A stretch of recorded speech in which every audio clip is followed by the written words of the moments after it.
پورے سال میں سے سب سے اعلیٰ عرفہ عظیم مہینہ 12 مہینوں میں سے رمضان شریف کا مہینہ. کون سا مہینہ ہے؟ رمضان کا مہینہ ہے. پہلے جمعۃ المبارک جو ہم نے پڑھے، ہم نے سیکھا کہ رمضان کا اتنا افضل مہینہ ہے، اللہ کی اتنی رحمتیں برکتیں نازل ہوتی ہیں کہ کوئی ایک فرض ادا کرتا ہے تو اسے 70 گنا اجر عطا فرمایا جاتا ہے. کہنے سبحان اللہ. اب یہ سبحان اللہ آپ ایک دفعہ کہیں گے، ثواب ملے گا 70 دفعہ سبحان اللہ کے. تمہارا رب تمہیں کہہ رہا ہے، ایک خصوصی پیکج دے رہا ہے کہ یہاں پر تم ایک فرض ادا کرو گے، ایک نیکی کرو گے تو اس کا اجر 70 گنا بڑھا دیا جائے گا. اور جب تم ایک نفل ادا کرو گے تو نفل کے برابر ثواب نہیں ملے گا، فرض کے برابر ثواب ملے گا. اس کے برابر ثواب ملے گا. آپ کو یہ بتایا کہ گھروں میں سے سب سے افضل گھر اللہ کا گھر ہے. اس میں سے سب سے افضل گھر اللہ کے گھروں میں سے مسجد حرام ہے. دنوں میں سے سب سے افضل دن جمعۃ المبارک کا ہے. مہینوں میں سے سب سے افضل مہینہ رمضان المبارک کا مہینہ ہے. پھر رمضان المبارک کے مہینے میں سب سے افضل ترین رات لیلۃ القدر کی رات ہے. پھر وہ 70 گنا یا 100 گنا ثواب نہیں اس پہ ملتا، بلکہ فرمایا انا انزلناہ فی لیلۃ القدر وما ادراک ما لیلۃ القدر. ہم نے قرآن کو لیلۃ القدر میں نازل کیا. لوگوں تم کیا جانتے ہو لیلۃ القدر کیا چیز ہے؟ بندو تم نہیں جانتے کہ لیلۃ القدر کیا چیز ہے. لیلۃ القدر یعنی خود رب بتا رہا ہے، لیلۃ القدر خیر من الف شہر. لیلۃ القدر ایسی رات ہے جو ایک دو نہیں بلکہ 1000 دن نہیں 1000 مہینوں کی راتوں سے بھی افضل ہے. آپ نے لیلۃ القدر کی رات کو ایک نفل ادا کیا تو آپ یہ نہ سوچیں ہم نے لیلۃ القدر کی ہم نے رات کو ایک نفل ادا کیا، بلکہ وہ نفل 1000 مہینوں کی راتوں میں ادا کرنے کے برابر ثواب ملے گا. تو پھر ہم کیا کرتے ہیں؟ ضائع کر دیتے ہیں لیلۃ القدر. ہمیں معلوم ہی نہیں ہوتا یہ کہاں سے شروع ہوتی ہے اور کہاں ختم ہوتی ہے. پہلی تو یہ بات سن لیں کہ نبی پاک صلی اللہ علیہ وآلہ وسلم کے فرمان کے مطابق، پہلے بھی میں نے آپ کو پچھلے جمعہ میں بھی بتایا، لیلۃ القدر رمضان کے آخری 10 دنوں کی تاک راتیں ہیں. یا 21ویں کی رات ہے، یا 23ویں کی، یا 25ویں کی، یا 27ویں کی، یا 29ویں کی. ان پانچوں میں سے کوئی ایک رات. قرآن اور حدیث نے کنفرم نہیں بتایا کون سی رات ہے. یہ ہم مغالطے میں ہیں. ہم صرف 27ویں میں بیٹھ جاتے ہیں لیلۃ القدر کا اجر لینے کے لیے. اس میں کوئی شک نہیں، جن لوگوں نے محنت کی ہے، راتوں کو جاگے ہیں، جو اللہ اور اس کے رسول نے لیلۃ القدر کی نشانیاں بتائی ہیں، ان نشانیوں کو پایا ہے. جس طرح کہ حضرت عثمان رضی اللہ تعالی عنہ کا فرمان ہے کہ میں نے لیلۃ القدر کو 27ویں رات میں پایا. اس میں کوئی شک نہیں کہ اولیاء کے، صحابہ کے، اللہ کے بندوں کے یہ فرمان ہے کہ 27ویں رات ہی لیلۃ القدر ہے. لیکن قرآن اور حدیث سے یہ کنفرم نہیں ہے. یہ انہوں نے نشانیاں پائی ہیں، بلکہ کچھ بزرگان دین کا یہ بھی فرمان ہے کہ لیلۃ القدر ایک دفعہ 21ویں میں پائی ہے، ایک دفعہ 25ویں میں، کبھی 23ویں میں، کبھی 27ویں میں، کبھی 29ویں میں. یعنی کوئی مختلف رات ہو سکتی ہے، اور یہ بھی ہو سکتا ہے کہ 27ویں ہو. بہرحال بزرگان کا اس بات پر اجماع اجماع بھی ہے، اتفاق بھی ہے کہ زیادہ چانس لیلۃ القدر کے آنے والی 27ویں رات ہے۔ کون سی رات ہے؟ اب یہ شروع کہاں سے ہوتی ہے؟ اِنَّا أَنزَلْنَاهُ فِي لَيْلَةِ الْقَدْرِ وَمَا أَدْرَاكَ مَا لَيْلَةُ الْقَدْرِ لَيْلَةُ الْقَدْرِ خَيْرٌ مِّنْ أَلْفِ شَهْرٍ تَنَزَّلُ الْمَلَائِكَةُ وَالرُّوحُ فِيهَا بِإِذْنِ رَبِّهِم مِّن كُلِّ أَمْرٍ سَلَامٌ هِيَ حَتَّىٰ مَطْلَعِ الْفَجْرِ۔ تو ہی مغرب میں سورج غروب ہوگا، لیلۃ القدر شروع ہو حتیٰ مطلع الفجر، صبح صادق طلوع ہونے سے پہلے تک وہ لیلۃ القدر ہے۔ کیا ہوتا ہے اس میں؟ فرشتے اللہ کے نازل ہوتے ہیں، اللہ کے فرشتے نازل ہوتے ہیں اور اللہ کے بندوں کو تلاش کرتے ہیں۔ کوئی اپنے حجرے میں بند اللہ اللہ کر رہا ہے، کوئی مسجد میں محفل سجا کے بیٹھے ہیں، کچھ اللہ کے بندے بیٹھ کر اللہ اللہ کا ذکر کر رہے ہیں، کچھ قرآن کی تلاوت کر رہے ہیں۔ پھر ان بندوں کو اللہ بخوبی جانتا ہے، لیکن فرشتے ان کی حاضریاں لگاتے ہیں اور جا کر اللہ کی بارگاہ میں وہ رجسٹر پیش کرتے ہیں کہ تمہارے فلاں بندے کا فلاں بیٹا، تمہارے فلاں بندے کا فلاں بیٹا تجھے یاد کر رہا۔ تو آپ مجھے یہ بتائیں کہ ہمیں اپنے رب کی بارگاہ میں حاضری لگوانی چاہیے یا نہیں؟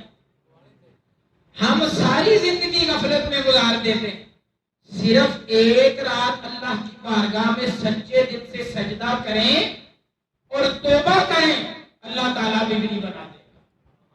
پھر اس کے مطابق تہیہ کریں۔ لیلۃ القدر کا مقصد کیا ہے؟ کہ سابقہ گزرے ہوئے گناہوں سے توبہ کرے اور یہ مصمم ارادہ کرے کہ آج کے بعد میں اللہ اور اس کے رسول کی کبھی بھی نافرمانی نہیں کروں گا۔ میں نے آپ کے سامنے قرآن مجید فرقان حمید کی ایک بڑی مشہور آیت مبارکہ تلاوت کی ہے۔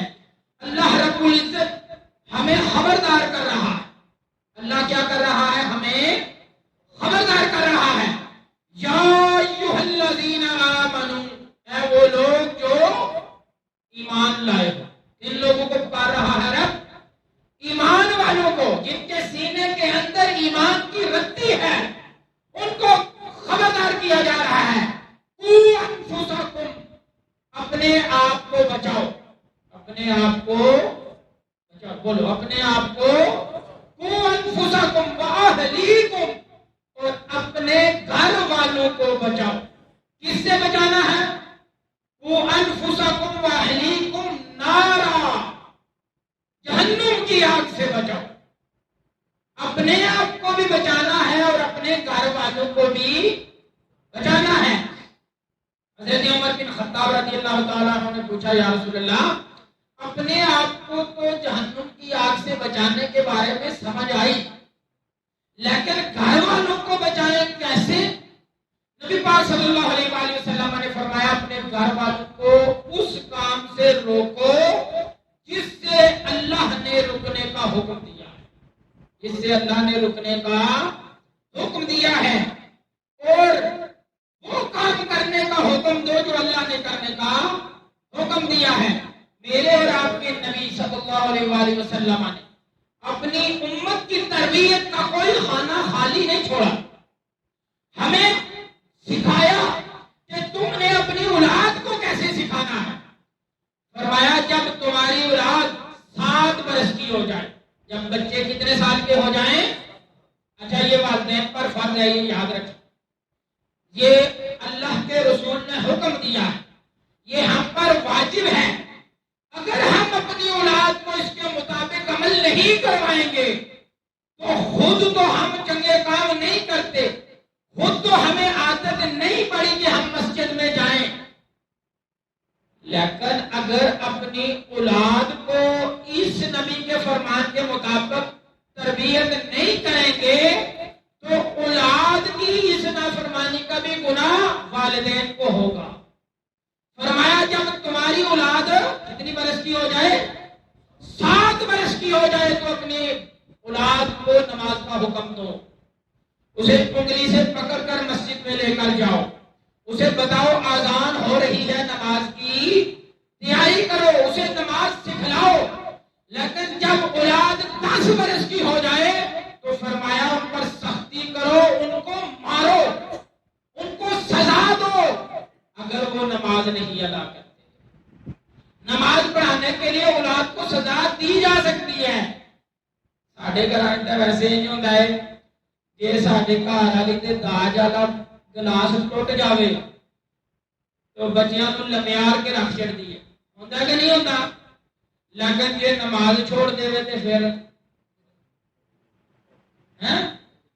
جی ساڈا کوئی چھوٹا موٹا نقصان کر دے یا یار نقصان نو ہی چھڈو، اسی اپنی اولاد نو کہاں کہ اے کرنا ہے تے اے نہیں کرنا، اگر وہ کرے گی تو اسی منع کیتا ہے تو پھر اسی کی کرنے ہیں؟ بشمول میرے چھڈ دے ہاں۔ شاید ہی کوئی بندہ چھڑتا ہوئے پہلی باری نہیں، دوجی باری نہیں تو تیجی باری انہوں نے کوئی نہیں چھڈنا۔ جی ساڈی نہ منے تو اسی لمیا پا لینے ہیں، جی رب دی نہ منے تو پھر رب نے قرآن نازل فرما دیتا ہے اپنے آپ کو ہی جہنم تو بچانا ہے تے اپنے گھر والوں کو ہی جہنم دی اگ تو بچانا ہے۔ اگر خود بندہ نماز پڑھے، یہ میری بات یاد رکھے کان کو کھول کے، خود بندہ نماز پڑھے اور فجر کی نماز کے لیے اٹھ کے نماز پڑھنے مسجد میں جائے اور گھر والی کو آواز نہ دے نماز کے لیے کہ اٹھو اور نماز پڑھو، اس بندے سے باروز قیامت پوچھ ہوگی کہ وہ تمہارے ماتحت ہے۔ خود بندہ نماز پڑھنے جائے، اولاد کو حکم نہ دے، اپنے ماتحت جتنے ہیں ان کے بارے میں سوال ہوگا کہ تم نے اس کو کیوں نہیں حکم دیا نماز ادا کرنے کے۔ یہ صرف نماز کی بات نہیں، ہر وہ کام، اور ہمیں بخوبی علم ہے کہ ہمیں رب نے کس کام کو کرنے کا حکم دیا ہے اور کس سے منع کیا۔ اسی انہیں بھی ساتھ دیتے ہیں، انہیں نیانے بھی نہیں کہ سانو یہ نہ پتا ہوئے کہ جماعت نال 5 نمازاں فرض ہے۔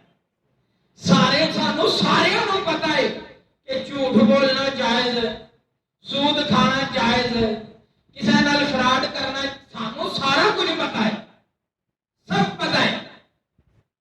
جو خود تو رکتا ہے اپنی اولاد کو نہیں روکتا تو وہ باروز قیامت جو آبدہ ہوگا۔ یہ تمہارے ماتحت تھا، تمہارے زیر سایہ تھا، تم نے اس کی تربیت کیوں نہیں کی؟ اور اس کے ساتھ ساتھ جو اب رمضان المبارک کا مہینہ کمپلیٹ ہونے والا ہے، چند روزے رہ گئے اور ہمارے بزرگ کہتے ہیں مہمان دن رہ گئے۔ کیا رہ گئے ہیں؟ مہمان دن رہ گئے۔ رمضان المبارک میں رمضان کے روزوں کے ساتھ ساتھ ایک اور چیز فرض ہے، پتہ ہے آپ لوگوں کو؟ وہ ہے صدقۃ الفطر۔ کیا ہے؟ فطرانہ، وہ بھی ادا کرنا واجب ہے۔ ہر وہ شخص جو نصاب کا مالک ہے اس کے لیے یہ واجب ہے کہ وہ اپنی طرف سے بھی اور اپنے نابالغ بچوں کی طرف سے بھی صدقۃ الفطر ادا کرے۔ پاکستان میں اس وقت کم از کم یہ جو مقدار بتائی جاتی ہے یہ کم از کم بتائی جاتی ہے، زیادہ جتنا دو گے اتنا جو ثواب ملے گا۔ کم از کم 300 350 فی فرد ایک بندے پر صدقۃ الفطر واجب۔ پہلی بات یہ، اپنے جو ماتحت زیر کفالت اشخاص ہیں، اب غلاموں کا سسٹم ختم ہو گیا ہے، اگر غلام ہوتے تو ان کا صدقۃ الفطر بھی واجب ہوتا مالک پر، اور نابالغ اولاد کا بھی صدقۃ الفطر فرض ہے، وہ ادا کرنا ضروری ہے۔ اگر ادا نہیں کیا تو کیا ہوگا؟ اگر ادا نہ کیا تو بالکل اسی طرح جس طرح رمضان کا روزہ نہ رکھا تو بندہ گناہگار ہوتا ہے، بالکل اسی طرح صدقۃ الفطر ادا نہ کیا تو بندہ گناہگار۔ پہلی بات تو یہ ہمیں نہیں پتا کہ اگر ادا نہ کیا تو کیا ہوگا۔ ادا کس کو کرنا ہے؟ ادا کرنے کے مختلف مصارف ہیں۔ مثلا فقیر کو جو نصاب کا مالک نہیں، فقیر سے مراد یہ بھکاری مانگنے والے نہیں ہیں، ہر وہ شخص جو نصاب کا مالک نہیں ہے، ان میں سے صدقۃ الفطر سادات کو، نبی کی آل کو دینا جائز نہیں ہے۔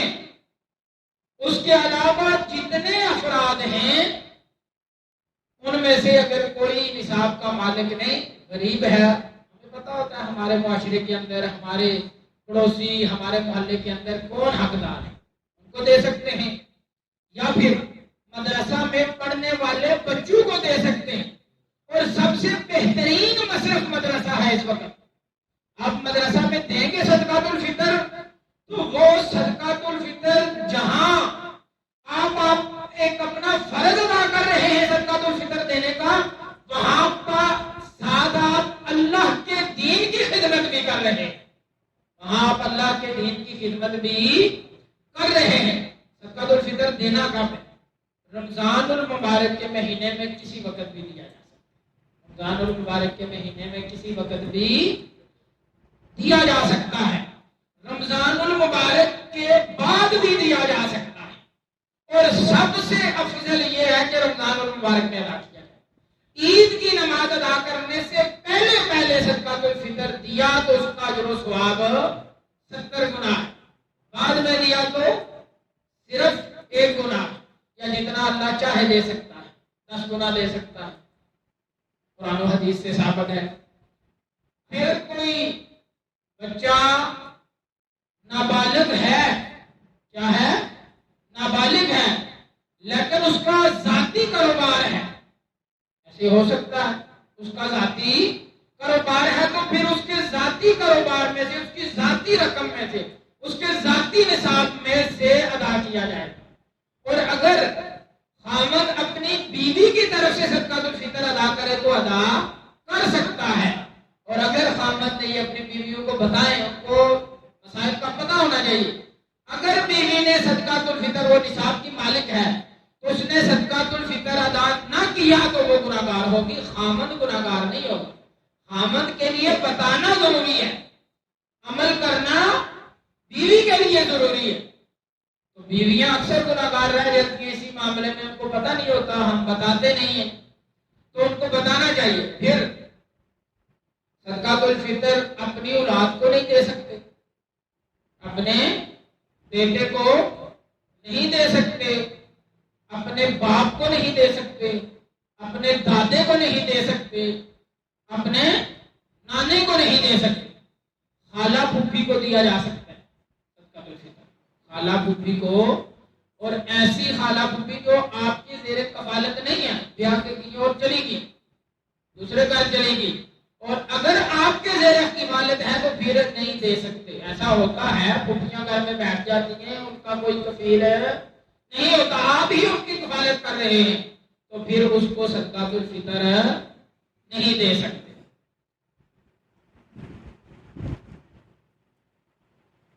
اچھا، ایک بندے نے مجھ سے یہ سوال پوچھا تھا، بڑا خاص سوال ہے۔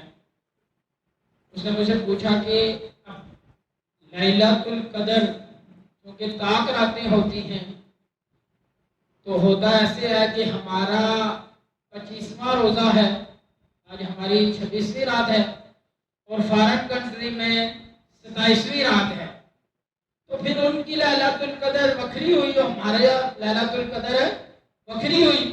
ان کے لیے الگ سے لیلۃ القدر کا جو اللہ رب العزت نے اہتمام کیا ہے وہ الگ ہے، اور ہمارے لیے الگ ہے۔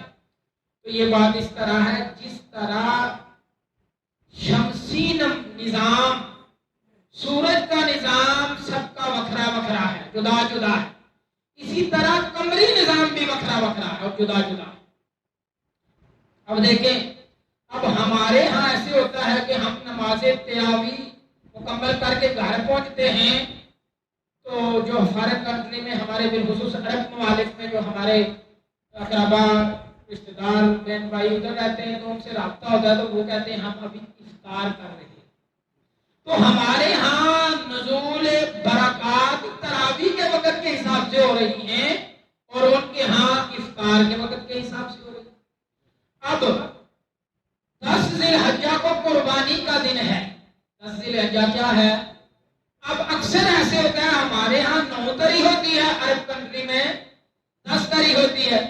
ادھر یوم نہر قربانی کا دن ہے، یہاں پر نہیں ہے. یہاں پر آپ نوزیلا جا کو اس حساب سے قربانی کر لیں کہ وہاں قربانی ہے تو یہاں آپ کو قربانی کا ثواب ملے، ایسے نہیں ہوگا. بالکل اسی طرح لیلۃ القدر کے اعتبار سے بھی یہ مسئلہ جو ہے وہ کیا ہے، جدا جدا. اور اس کے بعد وقت مکمل ہو گیا ہے.